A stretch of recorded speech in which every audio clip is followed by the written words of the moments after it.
Hey, hello, how do you do? Shady Doorags here, and welcome to another episode of Miraculous Rundown, where I, Shady Doorags, run down the episodes of Miraculous, Tales of Ladybug, and Cat Noir. And before we get to today's episode, I want to talk about last time. There are a couple of things I want to discuss. First of all, there was that big rant I went on at the beginning of the video where I was talking about, they didn't give Marinette's dad a reason to be at the school. They didn't give Chloe any reason to do what she did. I missed a lot of details. I was wrong about a lot of that. They did give Marinette's dad a reason to be at the school. He was teaching them cooking. It didn't register in me because in the last episode, he wasn't teaching them anything. He was there as a what's it called? Career day thing. So he was kind of showing them what he was doing. So I assumed that was what was going on here as well. But no, he was actually teaching them. And they have shown in the past that outsiders come in and teach the kids things. So that was well within the show's right to do that. The other thing is that Chloe's motivation, I said she had no reason to do what she was doing. It was established in the episode that she was going to have to cook, and she didn't want to cook. That's why she did what she did. It could have been made more clear, but that's more on my fault than it is on the episodes. They did establish that. And it doesn't really change my overall opinion too much. Because most of the disappointment I had came from the ending rather than the beginning. But I wanted to give credit where credit was due. And the second thing I want to talk about is there was a shot in the episode where Chloe was remembering her moments with the bear she had, Mr. Cuddly. And one of those pictures was apparently, people have told me, that was supposed to be her mom leaving. They haven't drawn any attention to her mom, so I didn't even think to look for something like that. Now, when I went and I looked at the scene, I saw that, and I think, I'm not going to say that that wasn't her mom. I do think it was her mom. But I think it could have been presented better. Because if you look at the other drawings in that scene, Chloe is happy in every single one except the one with her mom. Because her face is looking away, you can't tell what she's feeling. Even the scene where she has tears, like that's her being happy from being sad. Like she's cheered up now. So there's people were telling me that the one with her mom was supposed to be saying, hey, the reason Chloe acts like this is because her mom left and it's affecting her behavior. And you can see in this picture how sad she is. One, I have no idea that there's no way to tell that that's Chloe's mom. That could be any woman whatsoever. Two, just because she has a suitcase doesn't mean she's leaving. Especially since Chloe lives in a hotel. That could be any woman doing anything. That could just be Chloe following somebody in an airport. And Chloe is super rich, so she's probably been in a lot of situations where a person would need luggage. She's probably traveled a lot, or like I said, she's in a hotel. And three, because all the other scenes were happy, you can't use context clues to tell that Chloe is sad in that scene. She's facing away, and if you're told she's sad, you're like, yeah, it does kind of look like she's sad. But using context clues, you would think she was happy, because all her other memories in that scene were happy. So again, I'm not going to say that wasn't her mom. I actually do think it was her mom, and I do think that it is trying to say, hey, her mom is connected to her behavior. But it wasn't done really well with that scene. Also, she's never brought up her mom in any past episodes. So trying to blame her behavior on her mom, I think seems like a really big crutch. So anyway, I just wanted to go over those things because I felt they were important to the last episode. Now this episode is Riposte. And just from the title, I could tell that it was going to have something to do with fencing. And originally, as I was like going into the episode, getting the first 5 minutes of the episode, I thought I was going to hate this episode.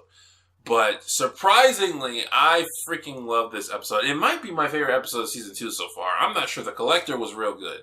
But this one was also real good. So the episode starts with Marinette joining Adrian's school of fencing. And I don't think they made this clear, but I'm pretty sure she's doing it just because she wants to get close with Adrian. And she says, Tiki says, you studied the the basics all weekend. And I thought, oh, great, they're going to do this thing again where Marinette is suddenly really good at something that she doesn't really practice that much in. And it does kind of start that way. She gets Adrian as her partner, of course, and she gets him a couple of times, and Adrian says, you have really good reflexes. And I'm just facepalming because I'm like, no, Adrian is supposed to be this Gary Stu character. He's supposed to be really good at everything, and he's supposed to be the best fencer in his class. There's no way Marinette could be on his level. But the episode later shows that he most likely was taking it easy on her. Because he fights seriously later, and there's no way Marinette would have been on his level if he was fighting her seriously. I liked their interaction in the beginning. Even though Marinette was being her typical tee-hee-hee self, like, I felt like it was more natural than how they usually play off each other, because they don't play off each other a lot. Usually Marinette is just too stuttered to be able to talk to Adrian properly. Adrian, of course, being the most clueless guy in the universe, can't really tell what's going on with Marinette, but they have decent talks. Marinette talks about how fencing works and how a person is supposed to decide who wins, and she has a talk with Adrian, and I like when they do that. But anyway, this other student comes in dressed in all red, and you can clearly tell it's a girl, but they're gonna do this reveal where they take off their helmet, and you're like, oh my goodness, it was a girl that whole time. But you can easily tell it's a girl. She comes in and she's like, I want to join your school. I hear it's only for the best, and I am the best. I bet I'm better than everyone else here. And the teacher gets insulted by that. So instead of making her take the tryouts like everyone else, he tells her to duel his best student, which is Adrian. And the two duel, but the girl feels restricted by the thing they have to wear. It's like a thing that monitors who hits first. She feels restricted by it. And so she asks permission to take it off, and they get into a real fencing fight where they're like fencing, going up the stairs and running around the school and whatnot. And here's the thing I noticed that's kind of weird. They act like this fencing school, is a different school than the actual school. I don't know if that's the case. I don't know if the fencing school just takes place in the same school we're used to seeing, or if it's supposed to be a different school. But it looks exactly like the actual school Marinette goes to. So, anyway, Adrian and this girl fight, and nobody can keep up with them except Marinette. And by keep up with them, I mean, like, they're running around the school, and Marinette is the only one who sees when one of them finally hits each other. They both hit each other, and Marinette has to be the judge because she's the only one who saw it. Marinette's not sure. She says Adrian, but she's not sure. And so the judge says that Adrian wins. This devastates the girl, but she accepts the loss. One thing I believe in is you learn more about a character when they fail more than when they succeed. And this girl, she's upset. She's devastated because she's supposed to be the best of the best. But she accepts the loss, and I found that really respectable. She leaves, takes off her helmet, and when she takes it off, there's this pink glow behind her. And I thought it was supposed to be like, oh, she's a girl moment. And it probably was that because Adrian didn't realize she was a girl. But it might have also been hinting at something else. Because Adrian becomes like kind of obsessed with this girl. He starts chasing after her because he wants a rematch. Like, he doesn't feel he won fairly. Good guy Adrian. This is one of those times where I feel his good guyness is good for the story. Getting to see that he won, but he's not willing to just take that win. He wants to earn it fairly. So he chases after her, but she insists that he won and that there's no do-overs. Gives you an insight of this girl, of this character, and what she's gone through. Adrian does some research on her, finds out more about her and about her mother, and I'm thinking, they are going into a lot of detail for a side character. And I don't think this is a side character. I think she's coming back. I don't know if she's going to be one of the Miraculouses, or if she's just going to be helping out, or maybe if she's going to be related to the master. I forget his name, but the turtle guy. I don't know if she's going to be related to him or anything like that, but I honestly feel like she's coming back because they went into a lot of detail about her backstory, and they didn't reveal a lot about that in the episode. They just said that it was there. But Hawkmoth, finds her and realizes that he can turn her into an Akuma. He does. And this is interesting because he turns her into an Akuma right there. Her goal as an Akuma is to defeat Adrian. She points the sword at Adrian. Hawkmoth says, wait a minute, hold up now, stop. You can get your revenge after I get my Miraculouses. And so I just thought that was good, really good character with Hawkmoth, that when he saw his son was in danger, he was like, hold up, stop, no.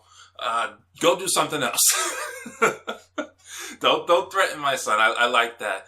But it's also interesting because Marinette has been following Adrian this whole time because that's what Marinette does. she stalks Adrian. She sees Riposte get turned and she turns into Ladybug. Adrian, however, is still Adrian at this point. So it's Ladybug, Adrian, and Riposte. And I love when Ladybug and Adrian are in the same scene. Because they have to try to hide who they are while at the same time crushing on the other one. Is different to where Cat Noir and Marinette are in the same scene, because Cat Noir is way too good at acting not like Adrian. And because he's not that close with Marinette, it's not hard for him to act like Cat Noir. Marinette is doing most of the acting where she has to play like, oh, I'm not super annoyed by you even though I'm Ladybug. So anyway, Ladybug has to save Adrian. Adrian's ankle gets hurt as he's doing it. So he's having a hard time finding a place to transform into Cat Noir because he doesn't want Ladybug to find out who he is. Again, you should just tell her, but I honestly didn't care about that in this episode. The tension was just so high. I was enjoying it too much. So they go to the Louvre and Marinette says there's an Akuma alert, and an alert goes off, an alarm goes off. Yes, that is good. I want to say good consistency. It's good world building where these things have attacked so many times. There should be an alarm for it. And all Marinette has to do is tell a cop, hey, there's an Akuma coming. An alarm goes off. Everybody leaves, and they say, we will tell you guys when Ladybug has finished the job. That's good world building there. Ladybug hides Adrian in a sarcophagus, and that's when they get separated, so Adrian's able to turn into Cat Noir. However, when Adrian becomes Cat Noir, his ankle is still hurting. So that just got me thinking, going into headcanon territory. I was like, okay, so these superheroes are super tough in their superhero form. We know that. We've seen Adrian get hit by way heavier things, and he hasn't had a scratch on him. But we've seen that happen to Cat Noir. But as Adrian, he twisted his ankle. So it gets me thinking, when they're in human mode, they act like normal. When they're in superhero mode, however, I think the Kwamis take the damage. Which is why when Marinette was fighting in the rain, Tiki got sick. And it's why whenever they use their special powers, the Kwamis need to be fed. When they're in the superhero mode, the Kwamis take the damage, and the superheroes don't really feel too much. I guess they feel a little bit, but not too. Or the superheroes, the humans don't really feel too much. But in this case, because Adrian was hurt before he became Cat Noir, his ankle was still twisted once he became Cat Noir. Anyway, that's a bit of a headcanon I went on. They fight this girl. They win, as usual. That's what they do. And there's a couple more moments, but it was at the end. Adrian goes up to this girl and he tries to reassure her that Marinette probably made a mistake. Judges can make mistakes. It's not really fair that she doesn't get a retry. He really wants a rematch with her. And she kind of smiles and kind of sort of agrees to it. Here's the interesting bit. I ship these two more than I would ship Marinette and Adrian. Adrian seems very infatuated with this girl. I think it's because she looks like Ladybug. I think when he first met her, he thought she might have been Ladybug because she does look a lot like Ladybug. But he, for some mysterious reason, is like infatuated with her. He has a hard time talking to her normally in the same way Marinette has a hard time talking to him normally. He kind of straightens out a little bit towards the end, but it just made me think these two would actually be an interesting or have an interesting relationship if one of them liked the other. Because Adrian is this perfect person within universe, not in a Gary Stu type, but within universe, he's this perfect kid. He's a model, rich, really good at fencing, but he doesn't really try when it comes to his own life. He just goes with the flow. He just happens to be smart. He just happens to be good looking. He just happens to be good at fencing. He doesn't really have to try too hard as someone else. Meanwhile, this girl, she is also the best, but she has had to work and try so hard to be the best. So seeing those two personalities come at each other is very interesting to me. I think they would foil a lot more than Adrian and Marinette foil, because Adrian and Marinette don't foil at all. Cat Noir and Ladybug barely foil. Adrian and Marinette, they just flat out don't foil. And then finally, at the end, Marinette does this just adorable thing where she says, she overhears Adrian talking about her, and Adrian says, Marinette's a really good friend, which makes me think that Adrian is combining what he sees Marinette do and how Marinette treats him, which isn't unusual, but it's like, Marinette is not that good of a friend to Adrian. She is his friend. She definitely is his friend, but she's not that good of a friend to him. She just compliments him a lot. But he's probably like looked at when she ran for president and stood up to Chloe, and all the time she stood up to Chloe, and all the time she's stood up for other people. And he's probably combined that and think, Marinette's a good person and she's my friend, therefore she's a good friend. But Adrian says this, and Marinette gets kind of depressed because she got friend zoned. Finally, somebody reacts to being friend zoned. Tiki says, it's a good start. And Marinette says, well, yes, but I don't want him to like me. And I thought she was going to say, I want him to like me, you know, hey Arnold. And instead she says, I want him to love me. And I just smiled so hard. It was so adorable. A lot of times I talk about Tiki and how adorable she is because she is freaking adorable, but Marinette just brings out my paternal instinct. Like, that was just so freaking adorable to watch her do that. And that's the end of the episode. Really good. It was just a really fun episode, and I feel like they're building up to something with this character. Even if they aren't, she was a really good character. It was interesting to see this character who was almost as good as Adrian. She probably is better than Adrian, because Adrian thought she won. To see this character who's probably better than Adrian, to see her accept loss, to see her have to convince herself that she should be deserving of a second chance. Like, it makes me want to learn more about this character. So yeah, I think I said everything. Hopefully I said everything. But I'm kind of excited now to see where this goes. If it does go anywhere at all, it could just be a one-off character, but I really hope not, because that is wasted potential. But we shall see. Thank you guys so much for watching. Let me know what you thought about the episode and what you thought about this video. And I will see you guys next time. This has been Shady Doorags. So long, farewell, ad Vita say. Goodbye.